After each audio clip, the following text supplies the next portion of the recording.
राहुल गांधी जिंदाबाद, राहुल गांधी जिंदाबाद, कांग्रेस पार्टी जिंदाबाद। जय कांग्रेस, जय कांग्रेस, जय कांग्रेस, जय कांग्रेस। राहुल गांधी नायकत्వం వర్ధిల్లాలి, राहुल गांधी नायकत्వం వర్ధిల్లాలి। जय कांग्रेस, जय कांग्रेस, जय कांग्रेस, जय Congress. Long live Rahul Gandhi, long live Rahul Gandhi, long live Rahul Gandhi। Happy birthday to Rahul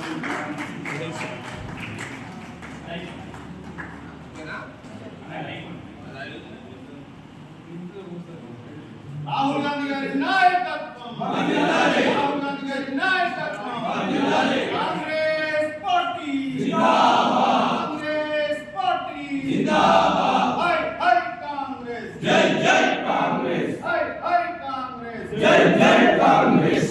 Congress party Zindabad, Congress party జిందాబాద్। రాహుల్ గాంధీ నాయకత్వం వర్ధిల్లాలి, రాహుల్ గాంధీ నాయకత్వం వర్ధిల్లాలి। जय Congress. long live Rahul Gandhi long live, long live Rahul Gandhi long live, long live Rahul Gandhi long live।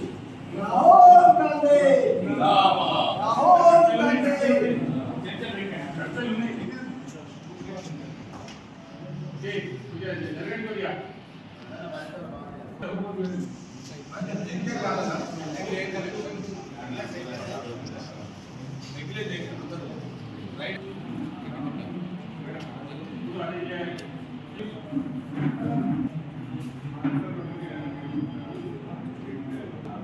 సందర్భంగా జగిత్యాల జిల్లా Congress party ఆధ్వర్యంలో నిర్వహిస్తున్నటువంటి కార్యక్రమంలో పాల్పంచుకుంటున్నటువంటి పెద్దలందరికీ కూడా హృదయపూర్వక ధన్యవాదాలు తెలియజేస్తూ కాంగ్రెస్ పార్టీ మారుతున్నటువంటి పరిస్థితులకు అనుగుణంగా మరి రేపు రాబో రోజుల్లో కూడా సంఘటితం అయ్యే విధంగా యువజన కాంగ్రెసే కానివ్వండి, ఎన్ఎస్ఏ కానివ్వండి, అన్ని విభాగాలకు కూడా ప్రత్యక్షంగా ఎన్నిక రూపంలో కూడా ఇటు దళితులకు కానివ్వండి, బీసీలకు అన్ని రకాలుగా అన్ని ప్రజాస్వామ్యబద్ధంగా కూడా ఎన్నికలు నిర్వహించినటువంటి ఘనత రాహుల్ గాంధీ గారికి చెందుతుందని సందర్భంగా తెలియజేస్తూ మరీ ముఖ్యంగా 4000 కిలోమీటర్లు పాదయాత్ర చేసినటువంటి ఒక గొప్ప నాయకుడిగా కూడా రాహుల్ గాంధీ గారి గురించి అందరూ స్మరించుకుంటామని సందర్భంగా తెలియజేస్తూ మరి రాబో రోజుల్లో కూడా వారు మంచి మంచి కార్యక్రమాలు చేపట్టాలని, వారు నిండు నూరేళ్ళు సంతోషంగా ఉండాలని హృదయపూర్వకంగా కోరుకుంటున్నాను. Thank you. పార్లమెంటు ప్రతిపక్ష నేత, భావి భారత కాబోయే ప్రధాని పెద్దలు రాహుల్ గాంధీ గారి జన్మదిన సందర్భంగా జిల్లా కాంగ్రెస్ పార్టీ అధ్యక్షులు పెద్దలు నందయ్య గారి ఆధ్వర్యంలో నిర్వహించుకోవడం జరుగుతుంది. ముఖ్య అతిథులు మున్సిపల్ చైర్పర్సన్ గారు, అదేవిధంగా కార్యక్రమంలో పాల్గొన్న మిత్రులందరికీ నమస్కారం తెలుపుతూ రాహుల్ గాంధీ గారి గురించి చెప్పాలంటే మొదటగా అందరికీ జోడో యాత్ర గురించి చెప్పుకోవాల్సిన అవసరం ఉంది. ఎందుకంటే దేశంలో ఉన్న కాశ్మీర్ నుండి కన్యాకుమారి వారి వరకు అన్ని ప్రజలను మమేకమైన నేత రాహుల్ గాంధీ గారని చెప్పక తప్పదు. మరి పరిపాలన దేశంలో మన దేశం 100 సంవత్సరాలు ఉన్న సందర్భంగా గాంధీ గారి ఆధ్వర్యంలో స్వతంత్రం తీసుకురావడం జరిగింది. డాక్టర్ బాబాసాహెబ్ అంబేద్కర్ గారి ఆధ్వర్యంలో రాజ్యాంగం రచించుకొని ఎస్సీలకు కానీ, ఆదివాసీలకు కానీ, అల్పసంఖ్యాకులు, బీసీ వర్గాలకు అన్ని వర్గాలకు ఓటు హక్కు ద్వారా ఈ దేశంలో సమానత్వం, అదేవిధంగా విద్యా, ఉద్యోగ, రాజకీయ రంగాల్లో హక్కులు సాధించడం జరిగింది. మరి అలాంటి రాజ్యాంగాన్ని తీసివేస్తామన్న బీజేపీ ప్రభుత్వాన్ని, రాజ్యాంగాన్ని ఖచ్చితంగా కాపాడాల్సిన బాధ్యత నేను ఎత్తుకుంటానని రాహుల్ గాంధీ గారు పార్లమెంటును అయితేనేది, వారి ప్రసంగాలను అయితేనే రాజ్యాంగాన్ని కాపాడుతామని ముందుకు వచ్చిన మహానేత రాహుల్ గాంధీ అని ఈ సందర్భంగా చెప్పక తప్పదు. ఎందుకంటే రాహుల్ గాంధీ గారు రాబో రోజుల్లో ప్రధానమంత్రి ఖచ్చితంగా కావాల్సిన అవసరం ఉంది. నేడు పెట్రోల్ రేటు కానీ, డీజిల్ రేటు కానీ, మనం నిత్యావసర వస్తువైన సిలిండర్ కానీ, నిత్యావసర వస్తువులు ఏ విధంగా పైకి వెళ్తున్నాయో మన అందరం ఆలోచించి యువత ఖచ్చితంగా మనం అందరం కలిసి రాబో రోజులలో రాహుల్ గాంధీ ప్రధానమంత్రి చేయాల్సిన బాధ్యత మనందరిపై గుర్తు చేస్తూ ఈ సంవత్సరం నాకు చాలా అత్యంత మర్చిపోని సంవత్సరాన్ని గుర్తు చేస్తూ, ఎందుకంటే సంజయ్ అన్న గారు కానీ, కాంగ్రెస్ పార్టీ కానీ నాకు కాంగ్రెస్ పార్టీ నుండి బీఫామ్ ఇచ్చే కౌన్సిలర్గా రావడం జరిగింది. అదే తదనంతరం కౌన్సిలర్ అయిన వెంటనే నా యొక్క సేవలను గుర్తించి సంజయ్ అన్న గారు కానీ, మంత్రి గారు కానీ, జిల్లా పార్టీ అధ్యక్షులు నందరన్న గారు కానీ, కాంగ్రెస్ పార్టీ కానీ, జిల్లా డీసీసీ చైర్మన్ ఎస్సీ డిపార్ట్మెంట్గా నాకు నియమించడం జరిగింది. వారందరికీ ధన్యవాదాలు చెప్తూ నియమించిన వెంటనే నియమించిన వెంటనే మా జాతీయ అధ్యక్షుడు రాంపాల్ గారి ఆధ్వర్యంలో రాహుల్ గాంధీ గారిని ఇందిరాభవన్ ఢిల్లీలో మా అందరితో 15 రాష్ట్రాల జిల్లా అధ్యక్షులతో మమేకం కావడం జరిగింది. వారితో భోజనం చేయడం, దేశంలో ఉన్న పరిస్థితులు, ఎస్సీల పాత్ర ఏంటి, కాంగ్రెస్ పార్టీలో రాబో రోజుల్లో దేశాన్ని ఏ విధంగా రక్షించుకోవాలి, కాంగ్రెస్ పార్టీని అధికారంలో ఏ విధంగా తీసుకురావాలని వారితో పంచుకోవడం, అదేవిధంగా వారి జన్మదినంలో కూడా నేను పాల్గొనడం అదృష్టంగా భావిస్తూ అవకాశం. మోతే పార్టీ ఆఫీస్ మరి గౌరవనీయులు పిసిసి జగిత్యాల జిల్లా అధ్యక్షులు నందన గారి ఆధ్వర్యంలో రాహుల్ గాంధీ గారి పుట్టినరోజు సందర్భంగా ప్రతిపక్ష నేత రాహుల్ గాంధీ గారి పుట్టినరోజు సందర్భంగా మరి ఇక్కడ విజిట్ చేసిన ప్రతి ఒక్కరికి, మున్సిపల్ చైర్పర్సన్ గారికి, పట్టణ అధ్యక్షుడు గారికి, డిసిసి గారికి, ప్రతి ఒక్కరికి ఇక్కడ విజిట్ చేసిన నాయకులందరికీ హృదయపూర్వకంగా నమస్కారాలు తెలియజేస్తూ మరి ఈరోజు రాహుల్ గాంధీ గారి వైపు ప్రతి ఒక్క యువత, భారతదేశంలో ఉన్న యువత ప్రతి ఒక్కరు ఆయన వైపు చూడడం జరుగుతుంది. ఎందుకంటే గత 12 సంవత్సరాలుగా దేశంలో చాలా పేద తరగతి వాళ్ళ మధ్యలో అన్యాయం జరుగుతుందని చెప్పేసి తెలుసుకున్న రాహుల్ గాంధీ గారు భారత్ జోడో యాత్ర 4,000 కిలోమీటర్లు చేయడం జరిగింది. కాబట్టి కశ్మీర్ నుంచి కన్యాకుమారి వరకు నడిచి పేద ప్రజలు, మధ్యతరగతి ప్రజల్లో ఉన్న కష్టాలన్నీ తెలుసుకోవడం జరిగింది. మరి దాంతో పాటు ఈరోజు యువత ఎన్నో ఆశలతోటి నీట్ పేపర్ అనేది ఎగ్జామ్ రాస్తే దాన్ని కూడా లీక్ చేసి అసలు విద్యార్థుల జీవితం నాశనం చేస్తున్నారు. ఒక పేద మధ్య తరగతి దాంట్లో వాళ్ళు ఒక కనీసానికి బతకకుండా చేస్తున్న మోడీ ప్రభుత్వం గురించి ప్రతి ఒక్కరికి చాటి చెప్పుతూ మరి ఈరోజు యువత, భారతదేశంలో ఉన్న యువత మొత్తం రాహుల్ గాంధీ గారు వైపు చూస్తున్నారు. కాబట్టి మరి దాంతోపాటు రాహుల్ గాంధీ గారు తన కుటుంబాన్ని కోల్పోయిన క్షణాలు ఆ రోజు ఒక నిర్ణయం తీసుకున్నారు. వాళ్ళ నాన్నమ్మ చిన్న వయసులోనే నాన్నను అందరినీ కోల్పోయిన సమయంలో ఆయన ఒక నిర్ణయం తీసుకున్నారు. భారతదేశంలో ఖచ్చితంగా తప్పులు జరుగుతున్నాయి, మరి తప్పులు సరిదిద్దాలి అంటే రేపు రానున్న రోజుల్లో మంచి అనే దాన్ని బయటికి తీసుకురావాలి అని చెప్పేసి ప్రతిరోజు ఒక నిరాహార దీక్షలాగా ప్రతిరోజు చేస్తూనే ఉన్నారు. ఆయన పేద మధ్య తరగతిలోకి వెళుతూ ప్రతి ఒక్కరి కష్టం తెలుసుకున్నారు. కాబట్టి అలాంటి యంగెస్ట్ నాయకుడు ఈ రోజున యువత ప్రతి ఒక్కరికి ఒక ఆదర్శంగా నిలుస్తూ మరి అలాంటి ఒక నాయకుడు ముందుకు రావాలి, మన దేశ ప్రధానిగా నిలవాలి, ప్రతి ఒక్కరికి న్యాయం జరగాలి. భారతదేశంలో ఉన్న ప్రతి ఒక్క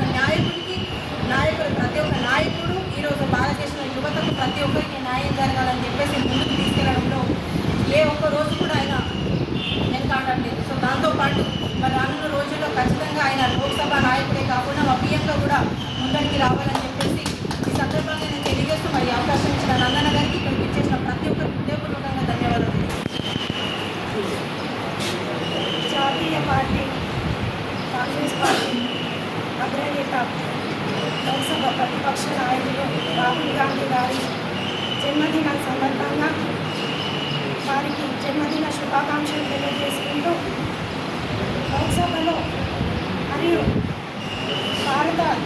భారతీయ జోడో యాత్ర ప్రారంభించి ప్రజల సమస్యలు తెలుసుకుంటూ ప్రజల కోసం లోక్సభలో ప్రజాక్షేత్రంలో పోరాడుతూ భారతీయ జనతా పార్టీ ప్రజా వ్యతిరేక విధానాలను ఎండగడుతూ రాబోయే తరంలో ప్రధానిగా మనమందరం ఎన్నుకోవాల్సిన అవసరం ఎంతైనా ఉంది. రాహుల్ గాంధీని ఎన్నుకోవాల్సిన అవసరం ఎంతైనా ఉంది. మన యువ నాయకులు ఈ భారతదేశానికి ఎంతో అవసరం తెలియజేసుకుంటూ రాహుల్ గాంధీ గారికి మరొకసారి జన్మదిన శుభాకాంక్షలు తెలియజేసుకుంటూ వారికి ఆయురారోగ్యాలు, ఐశ్వర్యాలు ప్రజాక్షేత్రంలో ముందుండే విధంగా వారు ఉండాలని కోరుకుంటూ మన జగిత్యాల జిల్లా ఆధ్వర్యంలో ఈరోజు పార్టీ ఆఫీస్లో జరుగుతున్న ఈ కార్యక్రమానికి చేసిన పార్టీ అధ్యక్షులు నందన్న గారికి, పట్టణ అధ్యక్షులు రామ్మోహన్ గారికి, అక్కడికి చేసిన కౌన్సిలర్లకు, యూత్ కాంగ్రెస్ సభ్యులకి, ఇక్కడికి చేసిన ప్రముఖ నాయకులందరికీ నా హృదయపూర్వక నమస్కారాలు తెలియజేసుకుంటున్నాను. ఈ అవకాశం ఇచ్చిన పిల్లలందరికీ నా హృదయపూర్వక నమస్కారాలు.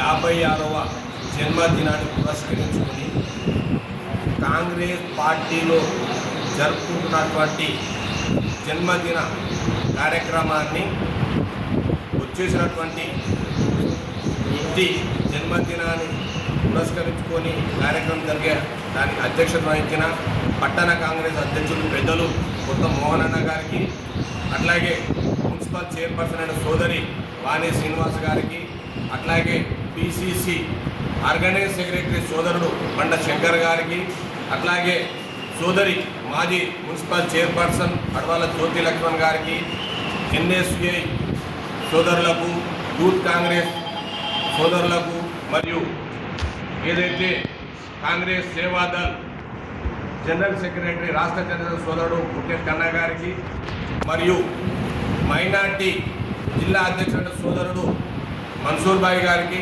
అట్లాగే ఎస్సీసీఎల్ అధ్యక్షుడు సోదరుడు రాజ్ కుమార్ గారికి హృదయపూర్వకంగా నమస్కారాలు తెలియజేసుకుంటూ, రాహుల్ గాంధీ అంటేనే పదవి మీద వ్యామోహం లేని నాయకుడు.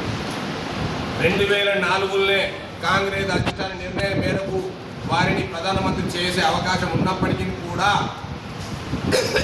వారు నాకు ఇప్పుడు ఈ పదవి వద్దు, నాకు కొద్దిగా జనంతో మమేకం కావాలి, మా తండ్రి ఏదైతే పాత్ర పోషించాడో రాజీవ్ గాంధీ గారు అటువంటి పాత్ర నేను పోషించాలంటే ఇండియా భారతదేశంలో ఉన్న జనాభా దగ్గరికి పోయి ఏదైతే అవస్థ పడుతుండ్రో గుడ్డ లేని వారి జనంతో మమేకమైన తర్వాతనే ఆ పదవి మీద తీసుకుంటానని చెప్పి లోకసభలో కానీ కాంగ్రెస్ ఏఐసిసి కాంగ్రెస్ మీటింగ్లో చెప్పడం జరిగింది. అటువంటి అవకాశం మళ్ళీ వస్తే 2009లో కూడా వారికి వచ్చింది. 2009లో కూడా వారు సున్నితంగా తిరస్కరించడం జరిగింది. అంటే కాంగ్రెస్ పార్టీ అంటే పదవులకు వ్యామోహం ఉన్న పార్టీ కాదు. పదవులు అనేది జనంతో రావాలనే నినాదంతో కాంగ్రెస్ పార్టీ కుటుంబ సభ్యులందరం ఇవాళ జగిత్యాల నియోజకవర్గంలో కూడా ఏదైతే ఆల్ ఇండియా కాంగ్రెస్ కమిటీలో రాహుల్ గాంధీ గారు పోషించే పాత్ర ఎట్లయితే ఉందో అట్లాగే జగిత్యాల నియోజకవర్గంలో పదవుల కొరకు పాకలాడే ఏ కాంగ్రెస్ పార్టీ కార్యకర్త ఉండలేడు. అందరి ఉద్దేశం ఒకటే, రేపు భవిష్యత్తులో పూట రాహుల్ గాంధీ ప్రధానమంత్రి చేయాలన్న ఉద్దేశం తప్ప వేరే ఆలోచన లేదు. 4,000 కిలోమీటర్లు ఏదైతే కన్యాకుమారి టు కాశ్మీర్ కానీ మణిపూర్ టు ముంబై కానీ పాదయాత్ర వారు ఎక్కడైనా గుడిసెళ్ళల్లో పోయి దైనందిక జీవితం ఉన్న వారి ఇంట్లోకి పోయి వారితోటి రొట్టె చేయించుకోవడం కానీ చపాతి చేయించుకొని తినడం జరిగింది. అంటే వారికి గరీబీ హటావో అనే ఇందిరాగాంధీ నినాదాన్ని స్వచ్ఛంగా తీసుకొని అట్టి నినాదాన్ని సంపూర్ణం చేయాలి, అప్పుడే నా జన్మకు సార్థగా జరుగుతుందని చెప్పి వారు ఆ నినాదంతో ముందుకు వెళ్తుంది తప్ప పదవి మీద వ్యామోహం చెందినట్టయితే 2004 కావచ్చు 2014 ఆనాడే వారు ప్రధానమంత్రి అయ్యారు. కానీ జనంతో ఉన్నప్పుడు అయితే ఉద్దేశం కొద్ది ఏదైతే మోదీ ప్రజా వ్యతిరేక విధానాలు తీసుకొస్తుండ్రో అసెంబ్లీలో ఎండగట్టి opposition party LOP Lok Sabha opposition party మన ప్రియతమ నాయకుడు రాహుల్ గాంధీ ఉందాం. దానికి ప్రతి విషయం మీద క్షుణ్ణంగా అవగాహన ఉండి ప్రతిపక్షాన్ని ఇరకాట పెట్టే పరిస్థితిలో కూడా మన రాహుల్ గాంధీ ఉన్నారు. ఈ మాట తప్పకుండా చెప్పక తప్పదు. అట్లాగే ఏదున్నా కార్యక్రమం జనం కక్కరకొచ్చే కార్యక్రమం చేయాలి, మనం జనంతో ఉండాలనే నినాదం తప్ప వారికి వేరే ఆలోచన వేరే వ్యాపకం లేదు. 56 సంవత్సరాలు అయినా కూడా పెళ్లి చేసుకోకుండా భారతదేశ జనాభా కొరకు వారు తాపత్రయపడుతూ ఉంటే ఏదైతే 1947 కంటే ముందున్న మోతీలాల్ నెహ్రూ కావచ్చు, జవహర్లాల్ నెహ్రూ కావచ్చు, స్వాతంత్రం కూడా కొట్లాడి స్వాతంత్రం తెచ్చిన గొప్ప కుటుంబం నెహ్రూ గారి కుటుంబం, గాంధీ కుటుంబం చెప్పక తప్పదు. అటువంటి కుటుంబంలో వారసత్వంగా వచ్చిన పదవిని త్యాగం చేసి వారి వల్ల నేను వారసత్వంగా తీసుకునే పదవి కాదు, జనంతో ఎలక్ట్ కావాలి, జనమే ఎన్నుకోవాలనే ఉద్దేశం కొద్దీ ఇవాళ ఈ మనకు అధికారంలో 15 సంవత్సరాలు కానీ ఇప్పుడు కాబోయే 25 సంవత్సరాలు కూడా వారు నిబద్ధతతో ఉండి కాంగ్రెస్ పార్టీని నడిపించిన గొప్ప వ్యక్తి ఎవరైనా ఉన్నారంటే రాహుల్ గాంధీ చెప్పక తప్పదు. ఇటువంటి మహానునికి మనం జగిత్యాల జిల్లా కాంగ్రెస్ పార్టీ తరఫున వారికి 56వ జన్మదిన శుభాకాంక్షలు తెలియజేసుకుంటూ భవిష్యత్తులో ప్రతి కాంగ్రెస్ పార్టీ కార్యకర్త కూడా భావి భారత ప్రధాని రాహుల్ గాంధీని ప్రధానమంత్రి చేయడమే ధ్యేయంగా కష్టపడి కాంగ్రెస్ పార్టీని అధికారంలో తీసుకురావాలని కోరుకుంటూ నాకు ఈ అవకాశం ఇచ్చిన కాంగ్రెస్ పార్టీ కుటుంబ సభ్యులందరికీ ధన్యవాదాలు తెలియజేసుకుంటున్నాం. జై హింద్, జై కాంగ్రెస్. గాంధీ గారి నాయకత్వం, రాహుల్ గాంధీ గారి